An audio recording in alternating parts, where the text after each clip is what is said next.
Hi everyone, I'm Shaylin here with Reedsy. So today we've got another writing exercises video.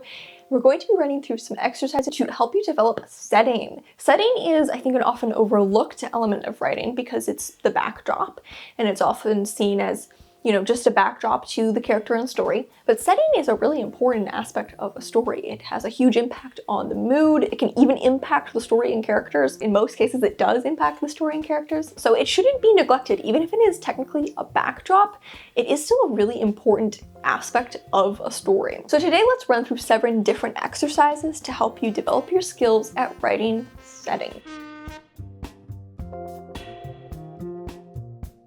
Pick a random but interesting setting, a setting that you find interesting, one that you want to describe, and write a version of a description of this setting that evokes a certain positive emotion, whether that's tranquility or happiness, whatever it is that you feel best fits this setting. Then describe the same setting but with the opposite emotion. So a tranquil or peaceful scene might become distressing and menacing, or a scene that was written with an overall tone of happiness would become sorrowful. The ability to evoke mood is such an important ability in writing setting, and the ability to describe specific settings in a way that evokes the mood you want to create.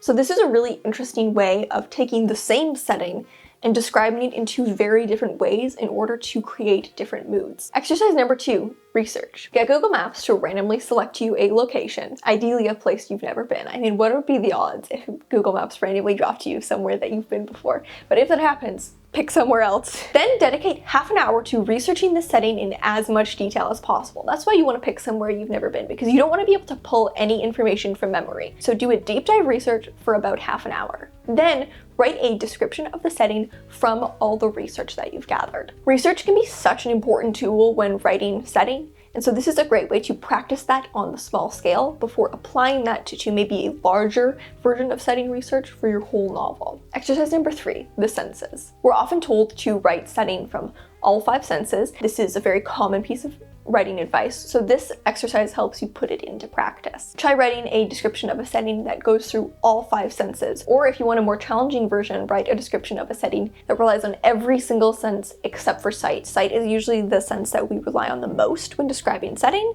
because obviously we're trying to paint visual images, so try removing that one. Or if there's another sense that you find you rely on the most, remove that one. But for most people, it's sight. With that removed, you'll have to find more interesting ways of describing and evoking the setting without being able to describe it visually. Exercise number 4, varying viewpoints. Often what's most interesting about setting is actually the viewpoint of the character that we're seeing the setting through. So write a description of the setting of your story from the point of view of every single character in your story, or at least every single major character. It shows you how each of your characters interacts with the world differently and how they view the world differently. It helps develop all of their voices. This is great if you're writing a multi-POV novel, but if you're writing a single POV novel, it kind of gives you some insight into all of your side characters and their unique relationships to the setting that you might not otherwise be able to explore. And building on the idea of developing character through setting, you can try this exercise, which is literally called character through setting. And this is a great exercise to help learn how to use setting description to pull more weight in a story. Write a piece of setting description, and through this setting description, challenge yourself to slip in 10 different facts about your character. What little anecdotes or details about them can you slip into a scene? Some of them might be quite subtle, you may even hint at bits of backstory, but try to include at least 10 facts about your character, which is a tall order, but it's a great way to learn how to weave and hint at information about your character and develop your character through description. This next exercise is a little fun one that doesn't actually involve writing, but this exercise is to draw a map, and you don't need to be an artist to do this. This is for your eyes only, so it doesn't have to look good in the end. Try connecting with your setting more vividly by drawing a map. Now, if you're a fantasy writer, you may be no stranger to maps, but you can draw a map for any type of setting. If you're writing a contemporary book that's just set in one house or, an area of a city, draw out the city blocks, draw out a blueprint of their apartment or a blueprint of your character's house, or if it's set in a small town, draw a map of the town. You can even go really small scale and just draw a map of your character's bedroom and really get into the details of where the furniture is. This can actually be a really useful tool throughout the writing process to help you choreograph scenes and to keep track of where characters are, but it's also just a really helpful way to help flesh out your understanding of the setting, because drawing it out forces you to fill in all the blanks that you might just kind of skim over if you were just thinking about it in your mind. And finally, the final exercise, this is my favorite description exercise. It's called mining for detail. I've run this exercise a few times in some of our webinars. So if you've been to some of our live webinars, I may have made you do this exercise before, but that's because it's my all-time favorite description exercise. I think it's really helpful and it's deceptively simple. All you're going to do is pick a single setting and write a 500-word description of pure description. So no narrative, no action, no dialogue. This is more challenging than it seems. Every time I do this, I get to about 120 words and I'm like, I'm out of stuff to say.